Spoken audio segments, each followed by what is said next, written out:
दोस्तों, मानो या ना मानो, हम सभी को हमारी रिस्पेक्ट प्यारी होती है और अगर यही वैल्यू और रिस्पेक्ट हमें दूसरों से मिले तो हमको भी अच्छा महसूस होता है और इस इम्पोर्टेंस की फीलिंग हमारे कॉन्फिडेंस को बूस्ट कर देती है। लेकिन क्या आपके साथ कभी ऐसा हुआ है कि आपकी स्टार्टिंग में लोगों के साथ बहुत अच्छे से जमती है, लेकिन जैसे जैसे वक्त गुजरता जाता है वो पर्सन आपकी रिस्पेक्ट करना कम कर देता है और इवन ये भी होता है कई बार वो आपकी रिस्पेक्ट नहीं करते जो रिस्पेक्ट आप उनसे डिजर्व करते हो। आपको पता ही नहीं होता कि आपके साथ ऐसा क्यों हो रहा है, जबकि आपने तो कुछ गलत करा भी नहीं है।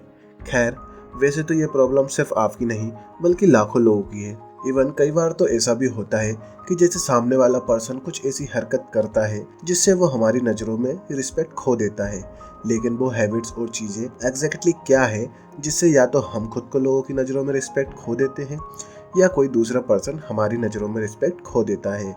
तो वही हैबिट्स और बिहेवियर हम आपके साथ शेयर करने वाले हैं ताकि आप अपनी रिस्पेक्ट खोने से बच सको, या जब भी कोई आपकी रिस्पेक्ट नहीं करता तो इन आदतों को ठीक कर सको ताकि फिर सभी आपकी रिस्पेक्ट कर सके। शायद आपको कुछ बातें कड़वी लग सकती हैं, लेकिन आप सच में खुद को इम्प्रूव करना चाहते हो तो आप एक ओपन माइंड के साथ समझेंगे। So change in behaviour. हर कोई हर डिफरेंट एनवायरनमेंट में डिफरेंटली बिहेव करता है, जो कि एक नॉर्मल और सोशली एक्सेप्टेबल बिहेवियर भी है। फॉर एग्जाम्पल, आप एक ऑफिस या प्रोफेशनल एनवायरनमेंट में ऐसा बिहेव नहीं करोगे कि जैसे आप एक नाइट क्लब में हो, लेकिन गौर करने वाली बात तो ये है कि कोई आपकी पर्सनालिटी और जिस तरह से आप किसी को ट्रीट करते हो वो तरीका किसी टाइम या एनवायरनमेंट की वजह से चेंज नहीं होना चाहिए। अगर सिंपली कहा जाए तो अगर आप किसी के साथ काइंड, केयरिंग और फ्रेंडली हो जब बाकी लोग आसपास ना हो, लेकिन बाकियों के होने पर आप उस पर्सन से सेम बिहेव नहीं करते या उन्हें इग्नोर करते हो, इम्पोर्टेंस नहीं देते, तो चांसेस हो सकते हैं कि आपके लिए वो रिस्पेक्ट खो दे because of your disrespectful behaviour and personality change.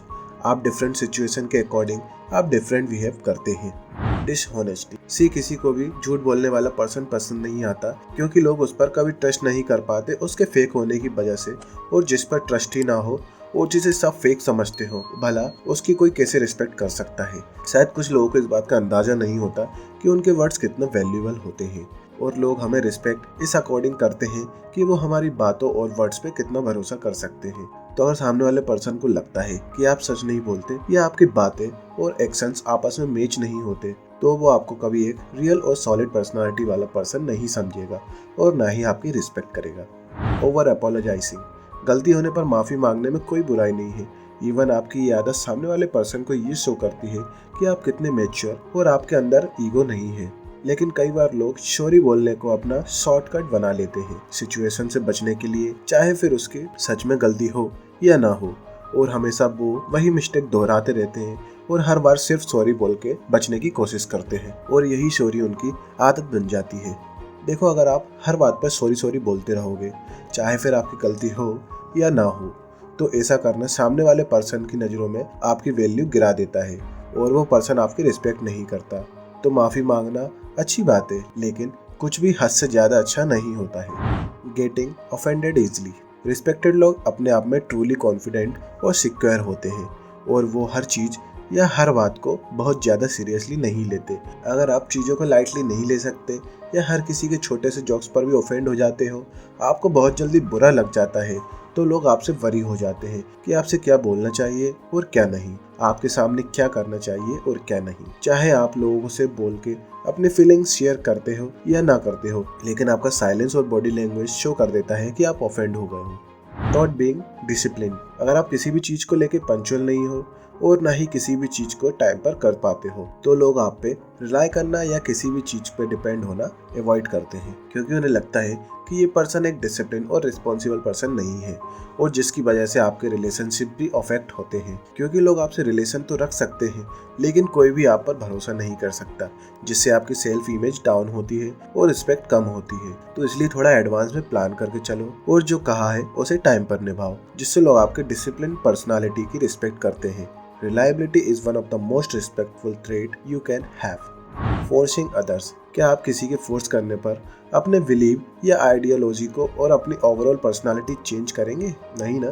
तो फिर क्यों अक्सर लोग एक दूसरे को कुछ भी करने का फोर्स करते हैं, जबकि सबकी अपनी अपनी चॉइस होती है, डिफरेंट मूड होता है, या सिंपली उसका मन नहीं होता है। अगर आप किसी को कुछ ऐसा करने फोर्स करते हो जो वो उस वक्त नहीं करना चाहे, तो आप उसे अपने साथ अनकंफर्टेबल और अनहैप्पी फील करवाते हो, और जब आप ऐसे लोगों के साथ करने लगते हो तब उस पर्सन की आपके साथ कंफर्टेबिलिटी और रिस्पेक्ट कम होने लगती है।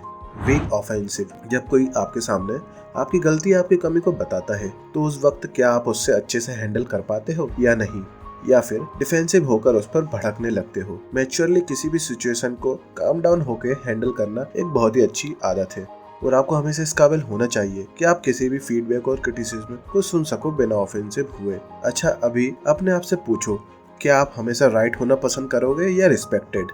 Allowing other to interrupt you easily, कभी कभार अनजाने में किसी की बात को बीच में काट के अपनी बात बोलना कन्वर्सेशन का अपना पार्ट है, लेकिन कोई बार बार आपकी बात बीच में काट के अपनी बात करने लगता है और ये चीज किसी भी पर्सन की हैबिट बन जाती है, तो ऐसा करना किसी ग्रुप डिस्कशन में आपकी रिस्पेक्ट को हर्ट कर सकता है, जहां बाकियों को लगता है कि आप अपनी बात को इम्पोर्टेंस देते हुए पूरी रख नहीं सकते और कोई भी आपको इजीली इंटरप्ट कर सकता है।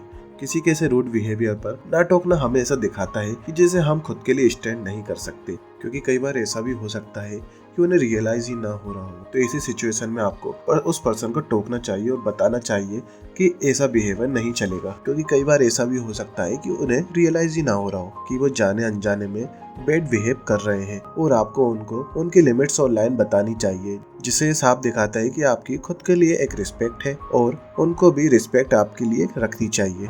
Thinking of personal gain in a relationship, चाहे प्रोफेशनल रिलेशनशिप हो या पर्सनल, दोनों ही रिलेशनशिप म्यूचुअल ट्रस्ट और रिस्पेक्ट से बिल्ड होती है। लेकिन अगर आप मोस्ट ऑफ द टाइम खुद के ही बारे में सोचते रहते हो और हमेशा किसी भी सिचुएशन में अपना ही बेनिफिट देखते हो, तो ऐसा करना आपको एक सेल्फिश पर्सन शो करता है, और सेल्फिश होना ना ही अट्रैक्टिव होता है और ना ही रिस्पेक्टफुल। तो आपको दूसरों के भले के बारे में भी सोचना चाहिए, जैसे कि विन विन सिचुएशन, और वक्त आने पर अगर थोड़ा कॉम्प्रोमाइज या सेक्रीफाइस भी करना पड़े करो अगर नेसेसरी है तो। नॉट अंडरस्टैंडिंग द लिमिट्स, हर किसी की कुछ लिमिट्स और बाउंड्री होती है और हमें उन बाउंड्रीज की रिस्पेक्ट करनी चाहिए, क्योंकि कुछ लोग बाकियों से ज्यादा प्राइवेट होते हैं जो ज्यादा ओपन नहीं होते हैं। तो हमें ये समझते हुए किसी भी चीज के लिए ज्यादा फोर्स नहीं करना चाहिए अगर वो कंफर्टेबल ना हो। तो किसी के पर्सनल मैटर में ज्यादा इंटरफेयर करके अगर आप उन्हें पोक करोगे या उनके पेशेंस लेवल को टेस्ट करोगे, तो वो ना ही आपके लिए रिस्पेक्ट लूज करेंगे, बल्कि आपको सीधा बोलेंगे कि आप अपने काम से काम रखो। तो अगर आपको ये वीडियो अच्छी लगी तो वीडियो के लाइक और सब्सक्राइब बटन पर क्लिक करके इस चैनल को ग्रो करने में सपोर्ट करो, और बेल नोटिफिकेशन को ऑन कर लीजिए ताकि आप आने वाली वीडियो को मिस ना कर पाओ। Thank you for watching.